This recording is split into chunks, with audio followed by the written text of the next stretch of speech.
Hello everyone, welcome to William and the Magic Box. Today on our show, we are going to have Achim.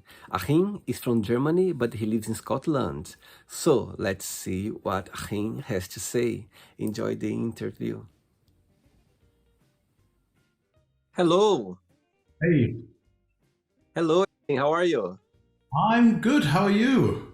Nice to Very meet well. Nice to meet you too. I'm very well. Thanks so much for taking the time today for the interview. Thank you. you. How's your week starting? It's been good actually. My goodness, what's happening in England? Like not there's like it feels like summer today, like yesterday as well. It's very warm. Oh, nice. Not so much in Scotland, to be honest. Very rainy. Tell me something. Am I saying your name right? Achim? Achim. Achim. Okay, Achim. Amazing. How about you? How was your day today, Achim? I slept a lot. I had quite a busy weekend, so today was the first time in a while to have a sleep in and relax. I was gonna meet a friend for around lunchtime, and then they had to cancel. So I had an afternoon nap as well. Good for you. You need to rest. Good. So you mentioned you are for Scotland, but where's about in Scotland you come from? So I'm in Edinburgh. I'm not originally from here. I've been here for 10 years now. Yeah, moved to Edinburgh in 2013. Okay, and where are you from originally? So born in a little town in the southwest of Germany, close to Luxembourg, next to the French border. Grew up there, then went to Berlin, was there for 15 years, and then Scotland was the next stop after that. Wow. And why Scotland? Um, it when I wanted a change in life, it somehow seemed the most attractive, most logical option. So there were a few factors to me wanting to move, and a lot of it had to do with me getting older and changing pace of life and I wanted to be close to the sea, and I also wanted. I was aware I needed to be somewhere where I was comfortable with the language, and for work I need to be quite close to an airport that's that decent, and so within Germany or German-speaking countries that wouldn't have been an option really. And then it was clear, okay, my English is good enough to make it there.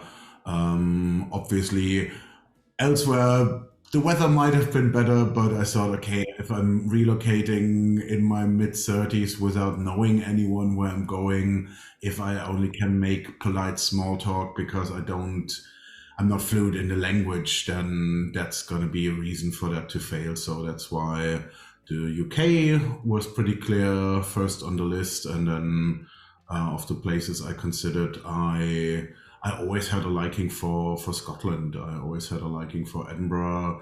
A friend of mine used to study here, and when I visited her, I always just had a great time and always met lovely people. And somehow I had the feeling, okay, it's a place that could work for me, and I was right about that. Yeah.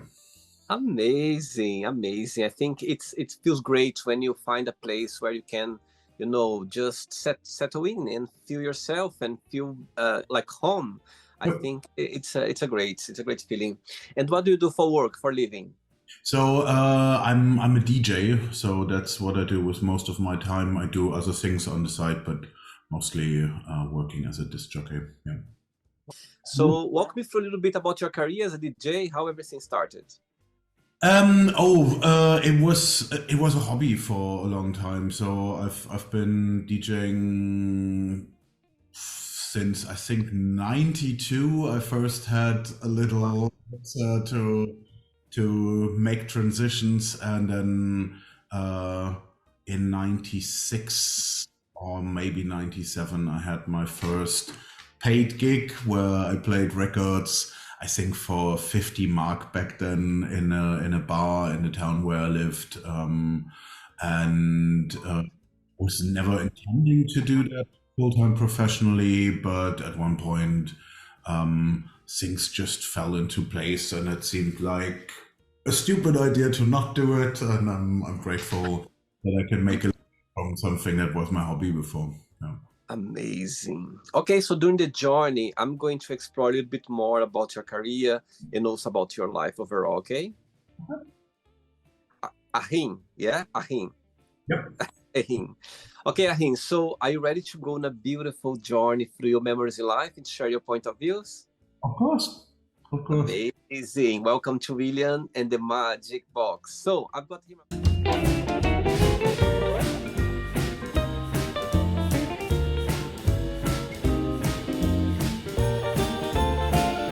Full of fun questions.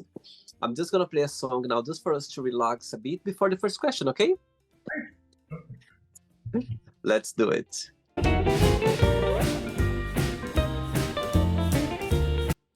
Okay, Achim, before we start the game, during the journey, if it comes up a question that you don't want to talk about some reason, you don't want to answer, always can change the question, okay? Yep. First question for you is, what is the most difficult thing have you ever done? Oh God, you start with the tough ones. Something comes to my mind. I'm not sure if that is really the most difficult thing, but it pops up. My mom, many years ago, she had a stroke and was in hospital, and things weren't looking great. And my dad was away on holidays, so I was kind of in charge of the whole situation for a moment. I was probably 19, maybe 20, and my mom almost didn't survive. Luckily, she did, but it didn't look good, and I made the call to not let her sister through to her in the intensive care unit because I was worried that that would make things worse. That for many years has damaged the relationship between me and my aunt. Luckily, we managed to heal that over the years. But yeah, that was a really, really tough one where I thought, okay, I have to hurt my aunt to protect my mom in a way. And obviously I was quite overwhelmed with the situation as well. So yeah, that was a tough one. Wow. And do you have brother and sister as well or not? Yeah, I've got one older sister who has 5 amazing kids. Oh my God, big family. And she lives in Germany. Yeah, she's back in the area where I grew up. I see. Okay. Next question. Let's do it. Okay, Achim, next question is, what bores you?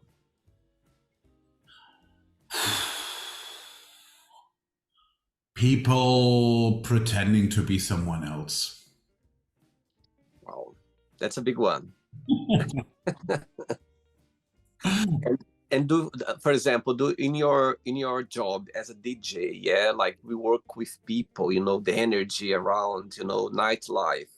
Do you find a lot of people like behaving this way? Like in your perception, you can see in this business, a lot of people maybe behaving being somebody else, try to be somebody else or not, in your opinion? I wouldn't say it's not necessarily a bigger amount in that business. I think in general, I mean, yeah, we are also trained to do what's good, what's looking good on Instagram and all of that. But we also know that usually that's not necessarily the reality of people. So if you have the feeling, okay, someone is just hiding something and playing up, I think we as humans are so important to each other with everything who we are, and that's where the joy in life is. And yeah, I have the feeling I don't have time for people just bullshitting. Yeah. Absolutely. Very good. Love the answer. Next question. Before the next question, tell me, through those 13 years, like been living in Scotland, Edinburgh, tell me what do you like the most about living there? What's the biggest joy of it? And the other part of the question is, what do you miss the most about Germany, about your hometown, besides your family? So, what's best about Scotland? There is still so much for me to discover. I had a few trips with my partner up north where we were just driving randomly into, oh, that looks nice on the map, let's go there. And just bumping into these most beautiful places and just stunning nature and beautiful occurrences. So stopping on the side of the road, my partner smokes. He wanted to have a cigarette, and there was this big stag sitting by the parking lot, and we're in the middle of the Highlands, and there's this giant, majestic animal just sitting there, and that in stunning nature. So that is one thing, and then also the Scottish people. I think their kindness is so huge. I always enjoy that. And what I miss most about Germany, so the area where I'm from is right by the French border. So it's also quite French inspired. So every weekend you would go to France for the grocery shop, and you would get the good croissants and the good cheese and all of that. So there is a food culture there that is. So there is a saying, Hauptsache gut Guess, which means food is the main thing, and yeah, I miss that kind of food culture. Yeah. Is your partner Scottish? No, my partner is Canadian. Wow, where's about in Canada? He comes from? So he's from the Toronto area, so about an hour from Toronto in Ontario, but he lives in Vancouver. I see. I'm going to Canada in 10 days. Oh, I'm going to Montreal. My best friend lives there, and I'm going for my godson birthday, 4 years birthday. Great. Oh. Okay. I love Montreal. I was there when I was, I think it was in 92 or 93. And yeah, really liked the city. You know. Beautiful city. Okay, next question for you is, what's the best advice have you ever given?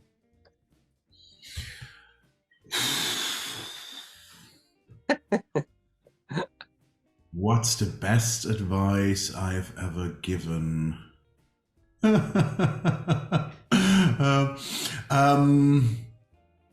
It's a bit anecdotal.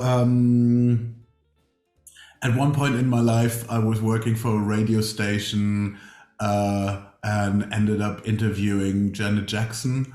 And she is the first person in my life who I ever heard say, opinions are like assholes, everybody has one. Oh my God.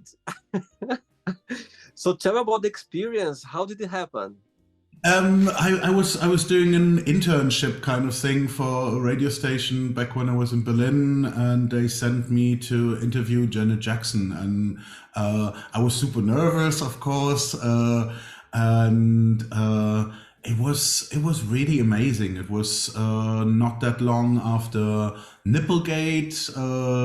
And so we were briefed not to ask her anything about that, but obviously it was a round table interview. The other journalists were really pushing in that direction. So she had to deal with quite a lot of aggression actually at that time. And she handled it so well. I was so impressed with her, how with every attack basically that she received from some of the people interviewing her, she found a way to come back to her center and give a answer from a place of love, but also sometimes just being fierce and saying, "Hey, don't f with me," basically. She was very inspiring, and she gave me a hug. Oh, that's sweet. Oh my God. Oh my God. It's not every day that you get a hug from Janet Jackson. Oh my goodness. Like you. Amazing.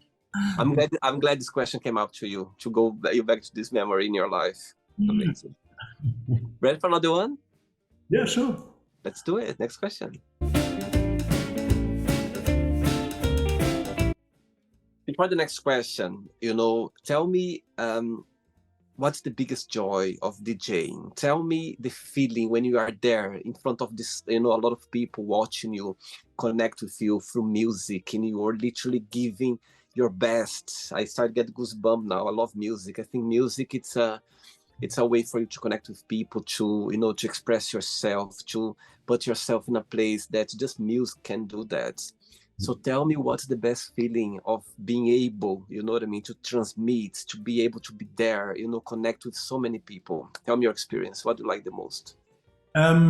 Actually, you answered that question already in in your question. So it's really, yeah, it gets you to this place of connection, this special magic moment that only music can reach, and I'm so, having had the experience throughout my life and career, to see how that is something so universal, that the way music touches people is really the same everywhere.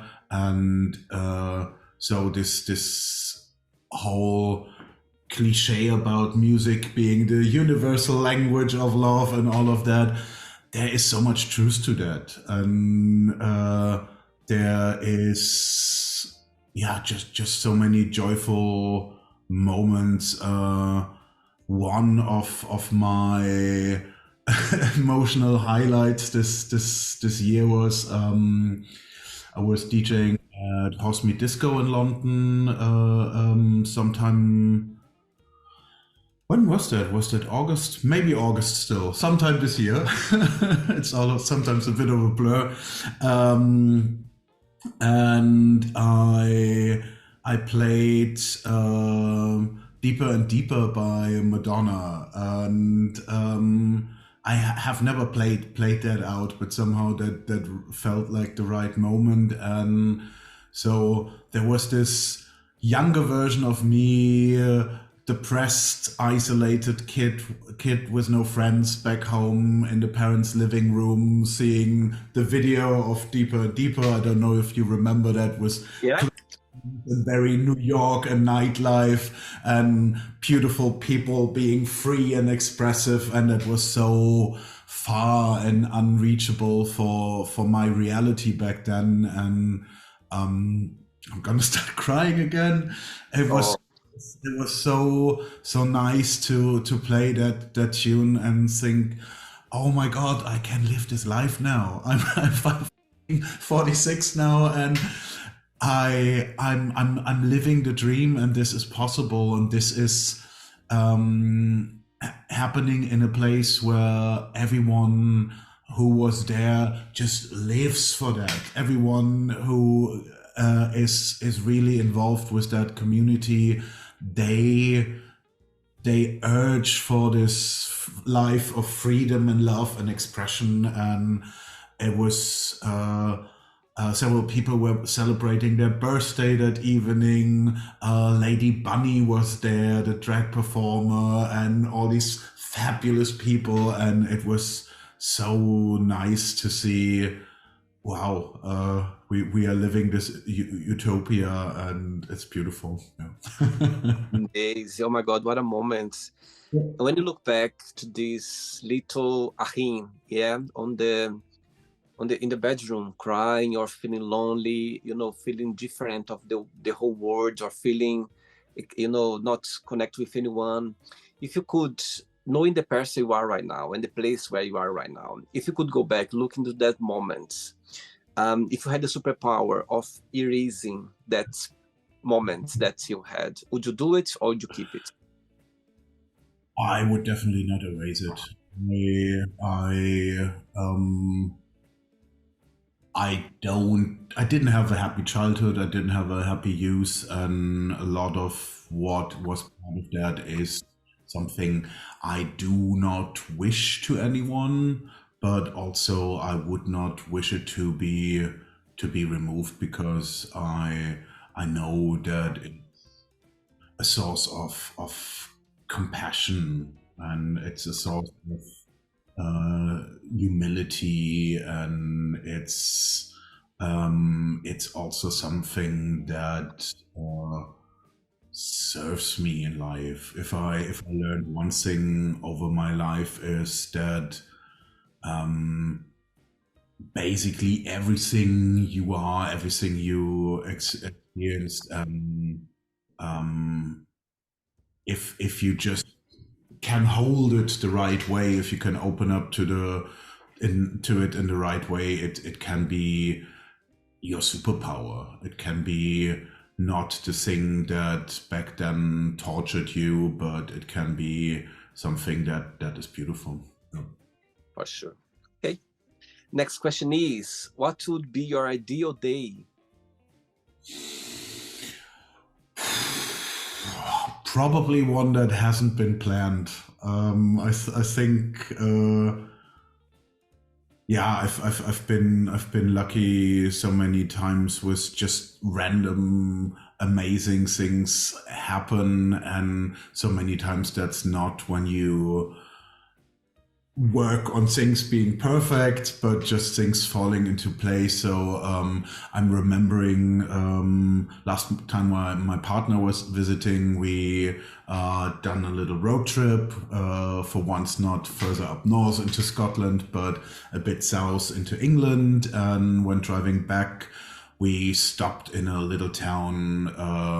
There was a ruin of some abbey that looked nice that we wanted to see, and we wanted to stop for a sandwich. Then on a street corner, there's someone waving, and I first didn't recognize them. It was the friend of a friend, and she was visiting a friend of hers living in that town, and so she invited us to drop by for a cup of tea, and so we ended up at her friend's house, and her friend is a super talented interior designer, and she has this amazing house in that village, on a hill overlooking the valley, on beautiful grounds. So to be invited into her house was so beautiful. Just the warmth, the welcoming, the house, every room was stunning. Every room you walked in, you thought, oh wow, am I in a photo shoot for some magazine? But not overstyled, but warm. My partner works in horticulture, so she showed us her garden, which was this beautiful creative explosion, and we just had this amazing afternoon that we couldn't have planned. And those are the moments I really love seeing my partner interact with the world and with people. There's so much joy and kindness in him, and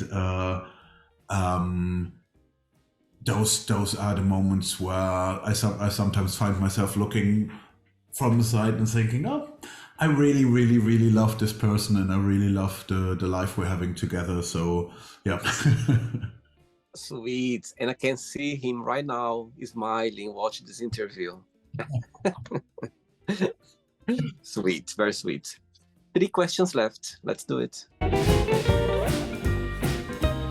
Okay, next question for you is, oh, what makes you really angry? What makes me really angry?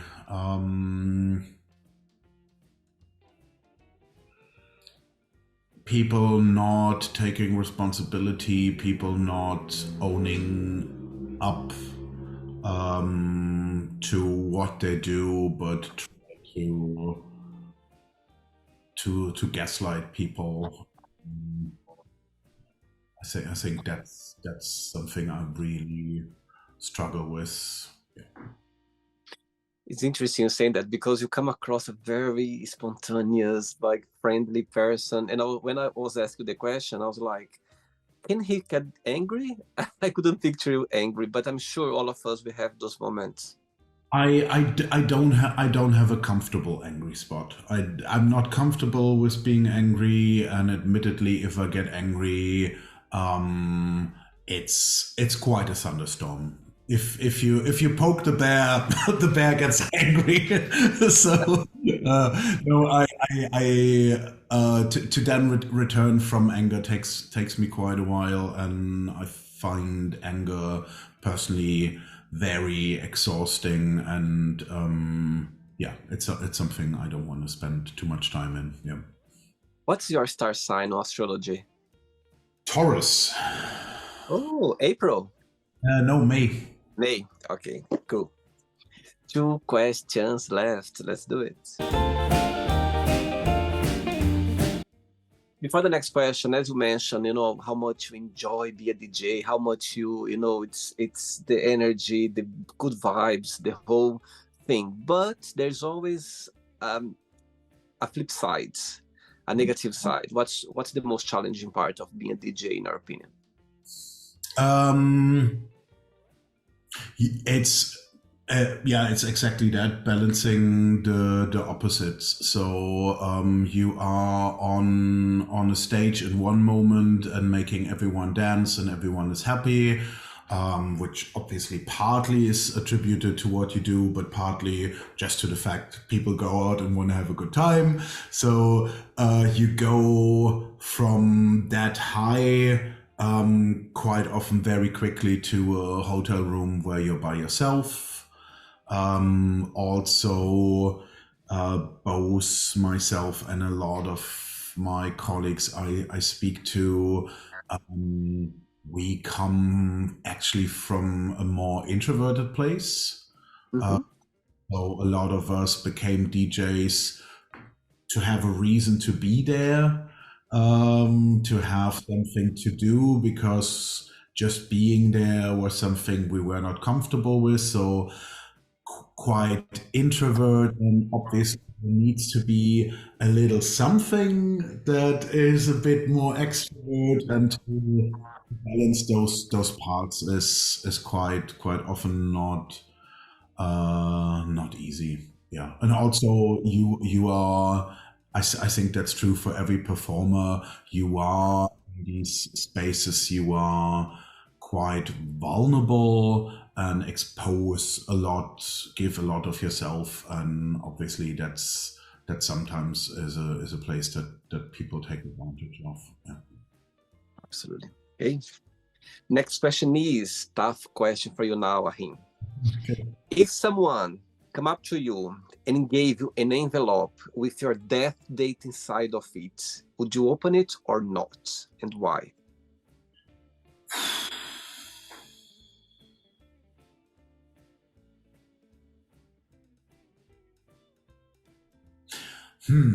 I never thought about that, and I don't know. Would I open it? I'm a curious person. I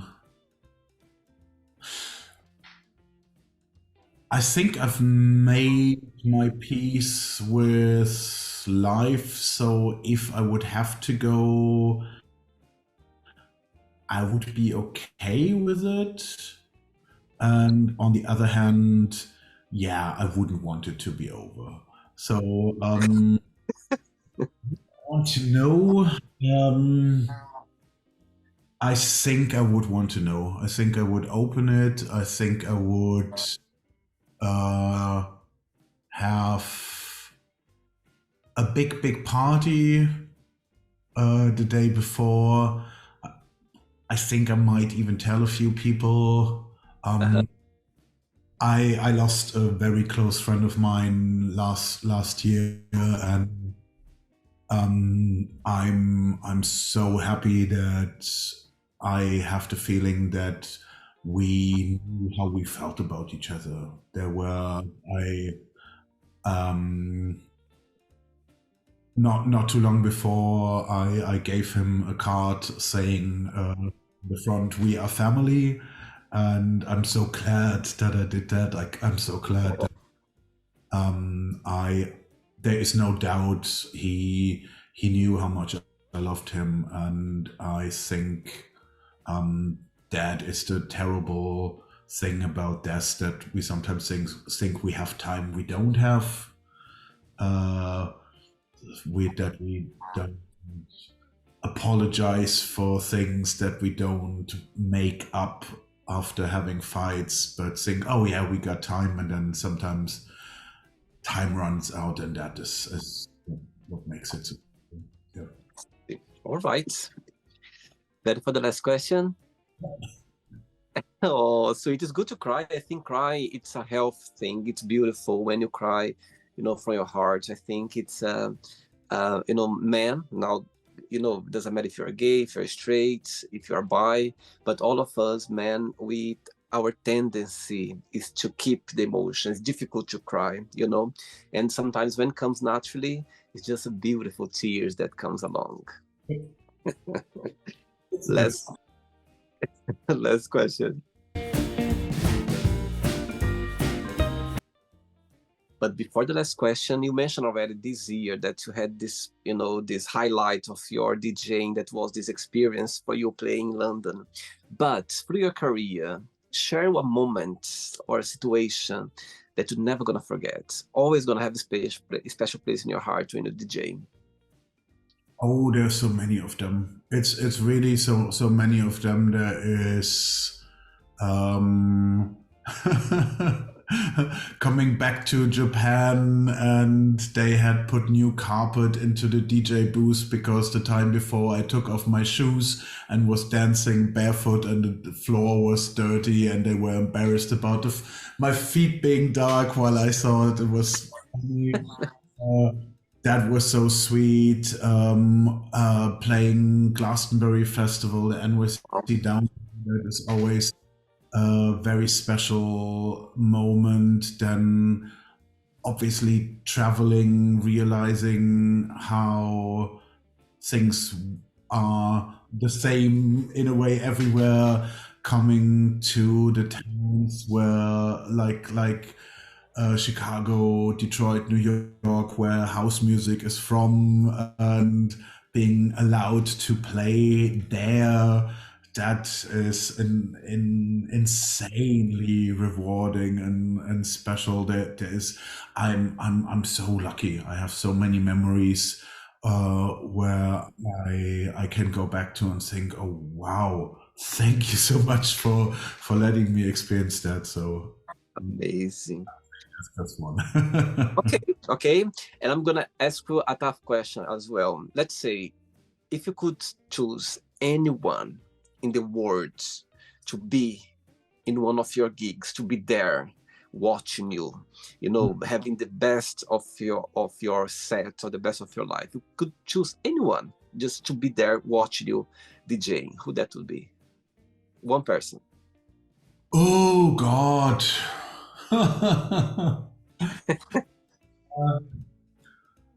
Oh, two people. Can I cheat and pick two? You can, just because it's you can. Thank you. I think one of them would be my grandmother. So my grandmother was quite a tomboy. She was called Tante Peter, Aunt Peter by everyone, and she had a very great character. I only got to know her obviously in her later years, but what was still there of her was so useful, and I have the feeling that she would really get it much more than other members of my family, and she would take real joy. And another one, my parents knew someone when I was a kid. Her name was Helene Schumann. She worked for a local radio station. I don't even know what she did there, but she met me as a child, and so I was obsessed about music. And she, from time to time, sent parcels with records for Wow, me. that's And beautiful.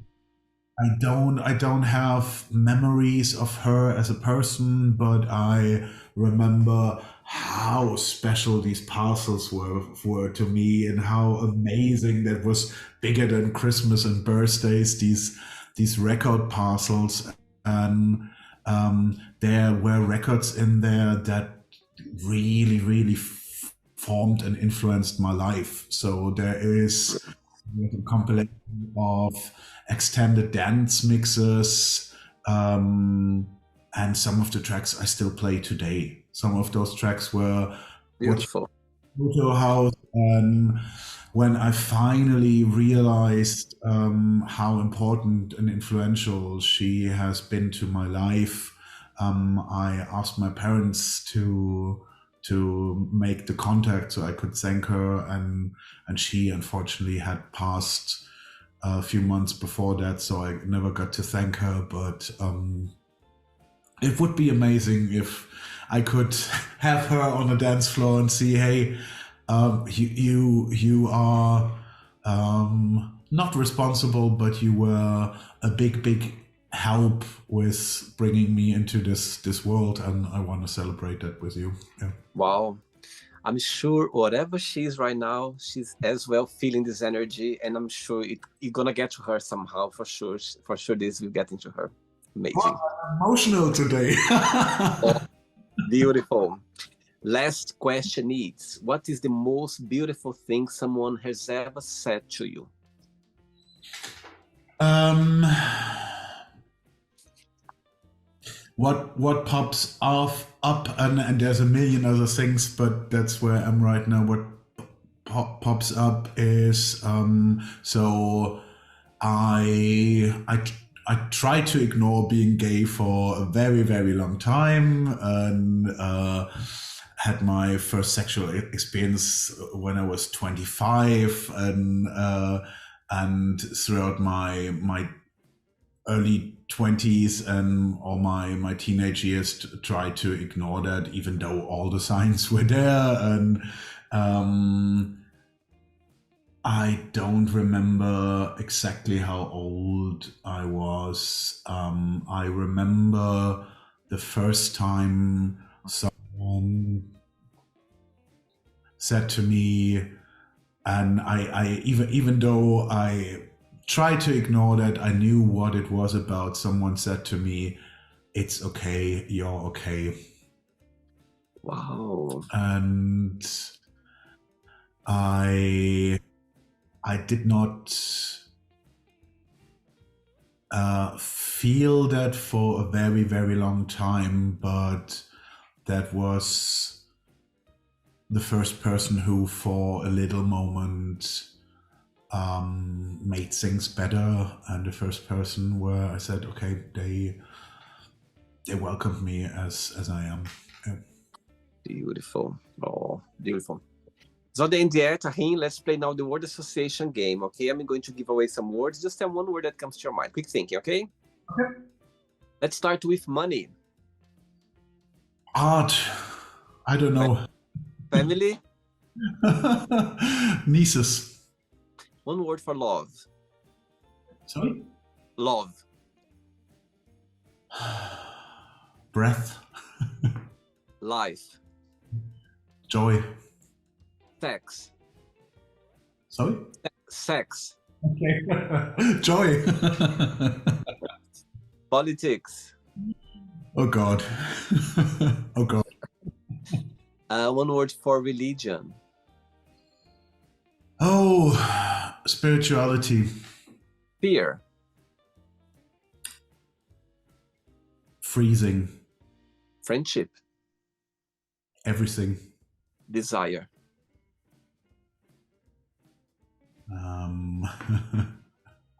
Warm evening air. Regret. Useless. One word for success. Joy. Wish. Desire. Happiness.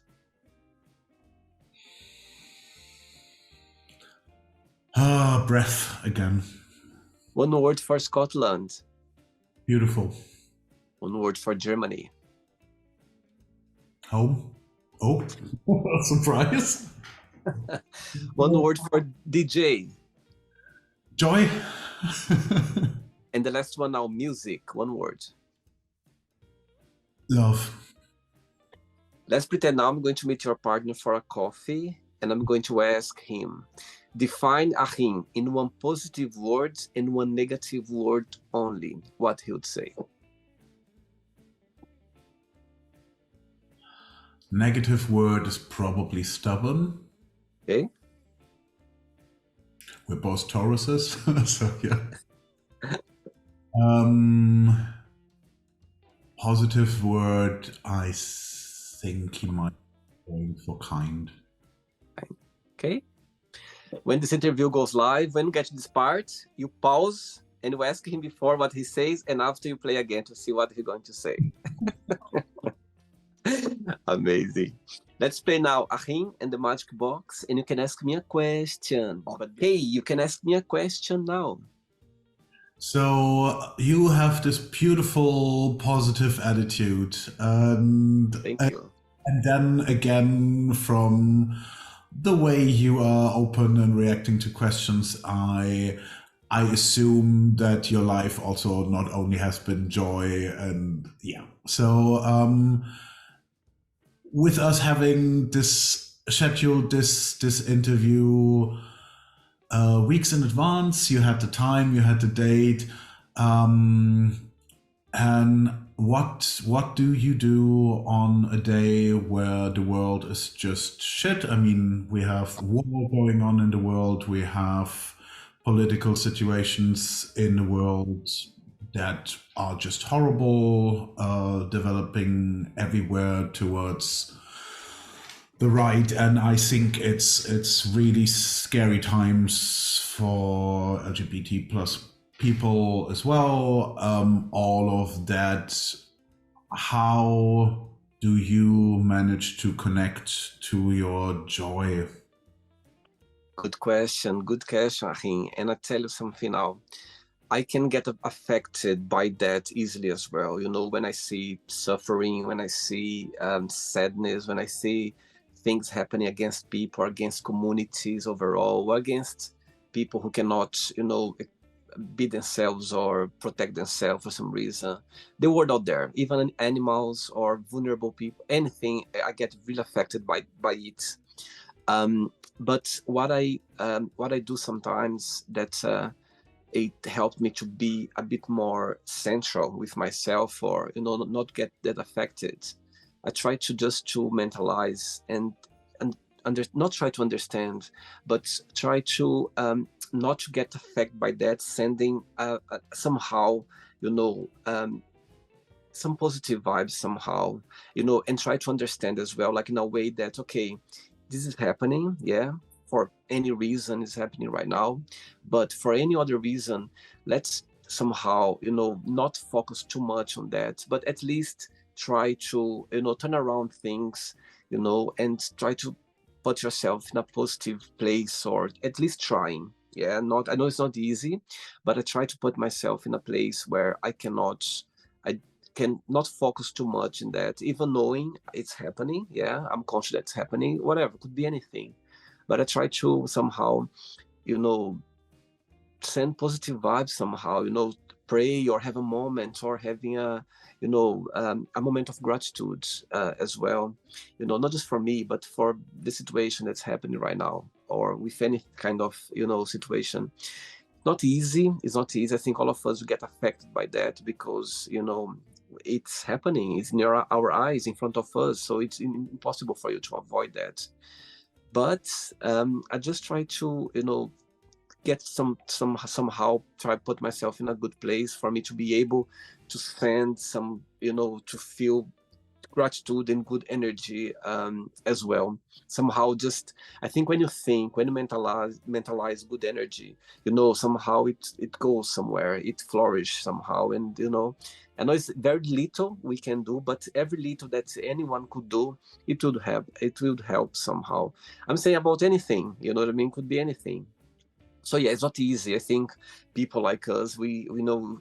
I feel touched by those things, yeah, and I know sometimes not up to us. Sometimes, to resolve or to, but I just try my best. If I can help somehow, I try to put myself in people's shoes as well. I try to put myself in their places.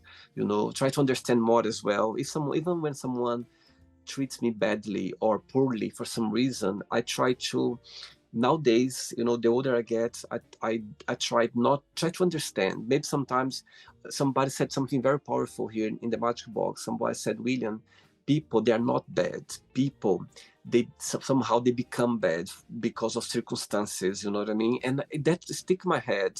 So I'm glad this person, the lovely man, shared that for me, because I never thought about that. Said, William, there's no bad people. Somehow they become, somehow the world or the circumstances make them be this way.